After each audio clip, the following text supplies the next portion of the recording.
नमस्कार, आप देख रहे हैं कम्युनिटी कॉल। मैं हूं मनीषा गुप्ता और बात यहां पर करेंगे महाराष्ट्र की, जहां पर फसल की बर्बादी और कम दामों के चलते कर्जे से परेशान किसान लगातार अपनी जान दे रहे हैं। ये एक डेटा है जो बताता है कि 2022 में 2,942, 2023 में 2,891 किसानों ने आत्महत्या की है। और अगर इस साल की बात की जाए तो यहाँ पर अभी 1200-1300 किसान ऑलरेडी यहाँ पर आत्महत्या कर चुके हैं। सवाल ये है कि महाराष्ट्र में, क्योंकि अब यहाँ पर इलेक्शंस है, काफ़ी सारी नई योजनाएं बनाई जा रही हैं, ज़्यादा पैसे के वितरण की बात भी यहाँ पर की जा रही है, किस तरह से इस स्थिति को देखा जा सकता है एज ऑफ नाउ, स्पेशली जब यहाँ पर सोयाबीन और कॉटन के फार्मर्स की बात आती है। हमारे साथ स्टेट एग्रीकल्चर प्राइस कमीशन के चेयरमैन पाशा पटेल हैं। पाशा जी नमस्कार।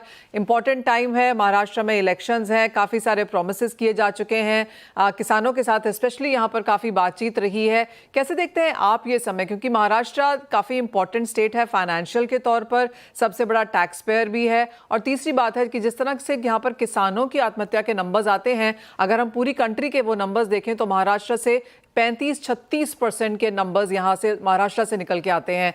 कैसे देखते हैं आप as of now overall agriculture और किसान महाराष्ट्र में?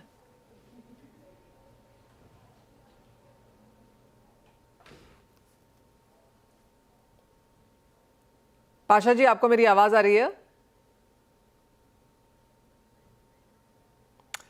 पाशा जी से लाइन डिस्कनेक्ट हुई है यहाँ पर, उनसे फिर जाने की कोशिश करेंगे। काफ़ी इंपॉर्टेंट हफ्ता है ये, और कल यहाँ पर वोटिंग भी है, और उससे पहले हमने देखा है कि सभी पॉलिटिकल पार्टीज़ ने यहाँ पर काफ़ी सारे ऐलान किए हैं, तो उनके क्या मतलब निकाले जाएं और क्या ऑन पेपर हम देखेंगे, उसके ऊपर यहाँ पर बात होगी। जब तक उनको जोड़ते हैं, हमारे साथ यहाँ पर प्रणव जुड़ चुके हैं। प्रणव नमस्कार। अंतर्राष्ट्रीय बाजारों की तरफ चल पड़ते हैं, क्योंकि यहाँ पर काफ़ी सारी खबरें आ रही हैं। एक तरफ जिस तरह से बाइडेन ने यूक्रेन को यहाँ पर अलाउ किया, और हमने वो आज मिसाइल यूएस में जाते हुए भी देखी, और दूसरी तरफ प्रेसिडेंट पुतिन जो रशिया से हैं, उन्होंने कहा है कि एक ब्रॉडर पेपर यहाँ पर साइन किया गया है न्यूक्लियर अटैक्स के हिसाब से। तो क्लियरली थोड़ा सा ये पूरा मामला एस्केलेट होता हुआ नजर आ रहा है। एक नीजोक रिएक्शन हमने कमोडिटीज में जरूर आता हुआ देखा है। आप कैसे यहाँ से ट्रेड करेंगे? ऑयल डेफिनेटली जो वीकेंड पे जो इवेंट हुआ है उसका इम्पैक्ट हमने कल देखा। मॉर्निंग में हालांकि इतना मोमेंटम नहीं था, बट इवनिंग में जो हिसाब से ऑयल प्राइसेस ने रिकवरी दी है, गोल्ड प्राइसेस ने 2% की तेजी दी है, ये एक चीज दर्शाती है कि ये थोड़ा सीरियस वाला मामला है, और पॉसिबली है कि हम चांस लग रहा है कि गोल्ड प्राइसेस और थोड़े एस्केलेट हो सकते हैं, ऊपर में 2665-2670 की तरफ जा सकते हैं। क्रूड प्राइसेस में फिलहाल तो ऐसा लग रहा है कि ऐसा कुछ सप्लाई डिसरप्शन का इम्पैक्ट नहीं हुआ है। हमने पिछली बार भी देखा था, सप्लाई अभी भी इंटैक्ट चल रही है, तो शायद उस वजह से क्रूड में थोड़ा फ्लैटिश मोमेंटम है। आज के दिन में हमने थोड़ा करेक्टिव मूव भी देखा है ऑयल प्राइसेस में, बट ज्यादा नीचे की तरफ हम नहीं देख रहे हैं क्रूड में। अगर WTI क्रूड की बात करें तो 65 से 66 के आसपास से काफी बार रिवर्स हो चुका है, और ऊपर में 71 की तरफ जा नहीं पा रहा है, सस्टेन नहीं कर पा रहा है। तो ये एक रेंज बन गई है। अगर आप देखें लास्ट 4-5 हफ्तों से इसी रेंज में ट्रेड कर रहा है। ऊपर में थोड़ा अगर डिमांड साइड के फैक्टर्स भी है जो कि कैप कर रहे हैं अपसाइड मार्केट क्रूड में। प्रणव, आप भारतीय बाजारों के लिए ये ट्रंकेटेड हफ्ता रहेगा, क्योंकि कल वोटिंग के चलते महाराष्ट्र में ज्यादातर बाजार यहाँ पर बंद हैं। तो जिस तरह से अब स्थिति यहाँ पर उभरती हुई नजर आई है, क्या कहेंगे आप इन्वेस्टर्स को? अगर ऑयल मार्केट की बात करें तो डेफिनेटली हम अभी भी पॉजिटिव है। एक जो लेवल मैंने इंटरनेशनल मार्केट में बताया, उसी लेवल अगर आप इंडियन मार्केट्स में भी अगर हम देखते हैं तो 5630, 5570 ये बहुत अच्छे सपोर्ट्स है। जब तक ये सपोर्ट ब्रेक नहीं करता, हमें नहीं लगता कि ऑयल मार्केट में ज्यादातर सेलिंग आएगी। वेट करें, अगर थोड़ा डिप मिलता है क्रूड में तो डेफिनेटली बाय करके चलना चाहिए। Very strict stop loss below 5570। ऊपर की तरफ हम 6000, 6150 की तरफ जाता हुआ देख सकते हैं क्रूड मार्केट में।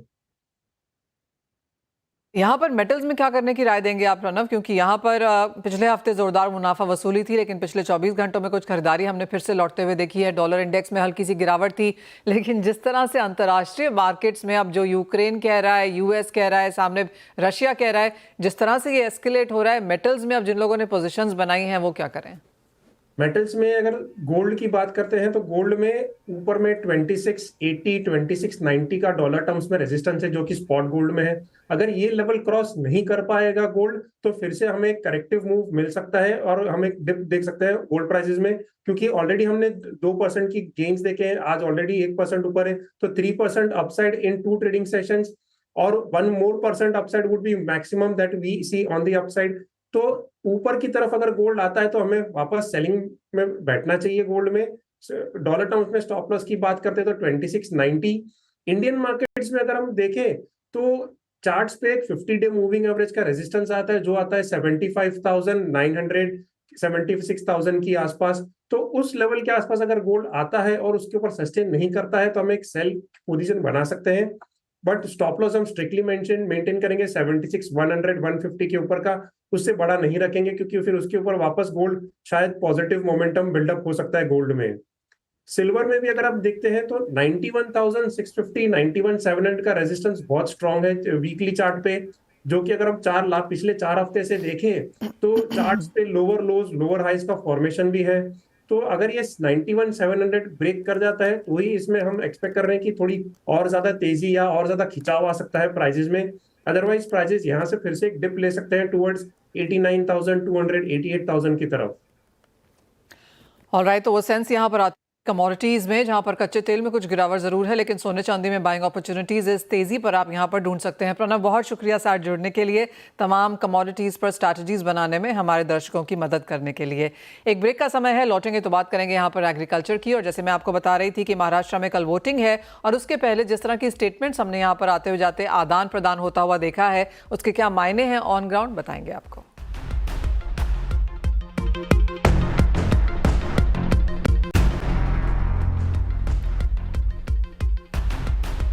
नमस्कार, हमारे साथ स्टेट एग्रीकल्चर प्राइस कमीशन के चेयरमैन पाशा पटेल जुड़ चुके हैं। पाशा जी नमस्कार। महाराष्ट्र में कल वोटिंग है और उससे पहले हमने काफ़ी स्टेटमेंट्स पॉलिटिकल पार्टीज की तरफ से आते हुए देखी हैं, फिर चाहे वो सोयाबीन के लिए था, कॉटन के लिए था या ओवरऑल किसानों के लिहाज से था। लेकिन जो 6,000 की बात सोयाबीन और 7,000 की बात एक और पॉलिटिकल पार्टी की तरफ से आई है, कैसे देखते हैं आप ऑन ग्राउंड रिएक्शन किसानों का उसकी तरफ? देखिए मैडम मनसा जी, ये जो 6,000 और 7,000 की बात है ना, ये 7,000 रुपये करना के 6,000 रुपये करना भारत सरकार के हाथ में होता है, ये राज्य सरकार के हाथ में नहीं होता। कांग्रेस वाले जो 7,000 कर रहे हैं, क्यों तो उनकी सरकार दिल्ली में आने वाली है नहीं, वो अगर यहाँ कुछ भी बोलेंगे तो वो कोई दे पाएंगे नहीं। क्यों तो अगर उनकी सरकार कर्नाटक में है, वहाँ पे 4,000 बिक रहे, वहाँ अगर वो 7,000 करते तो लोग कांग्रेस को वोटिंग देते थे, हमारी सरकार आती नहीं थी, कांग्रेस की सरकार आती थी। उधर मेरे गांव के बाजू में ही कर्नाटक है, वहाँ पे 4,000 बिक रहे। अब बात रही कि अब 6,000 पंतप्रधान नरेंद्र मोदी जी ने जो बात कही है उसका क्या करने का है, तो उसके बारे में मैं आपको एक ही बात में बताना चाहता हूं कि इस साल एमएसपी है 4,892 रुपये, लेकिन बाजार में 4,000 बिक रहा था। उसका कारण क्या था कि इस साल सोइंग हार्वेस्ट के समय पे बारिश ज्यादा हो गई, इसलिए मॉइस्चर परसेंट सोयाबीन का बढ़ गया था। मॉइस्चर सोयाबीन का बढ़ने की वजह से नाफेड तो बोलते कि हम 12% मॉइस्चर का माल खरीदी करेंगे, लेकिन माल तो 15 और 16 मॉइस्चर का आ गया। तो इसके लिए करना क्या चाहिए था? तो इसके लिए करना चाहिए था कि नाफेड को 12 के बजाय 15 का मॉइस्चर वाला भी सोयाबीन हम खरीदी करेंगे, लेकिन 12 और 15 के बीच में जो डिफरेंस है उसके पैसे कौन देगा? तो स्टेट गवर्नमेंट ने कहा कि ये पैसे हम देने के लिए तैयार है। यानी आज किसानों को 4,992 यानी 5,000 रुपये मिलने का तो तय होगा। अब रहा सवाल 6,000 कैसे होगा? देखिए, आज अगर इंटरनेशनल मार्केट में अगर देखेंगे तो 3,650 रुपये सोयाबीन इंटरनेशनल मार्केट में बिक रहा है और हमारा एमएसपी 4,892, यानी दुनिया में सबसे महंगा सोयाबीन भारत में है। सिर्फ हमारे नरेंद्र मोदी जी और भारतीय जनता पार्टी की सरकार का ही करिश्मा है।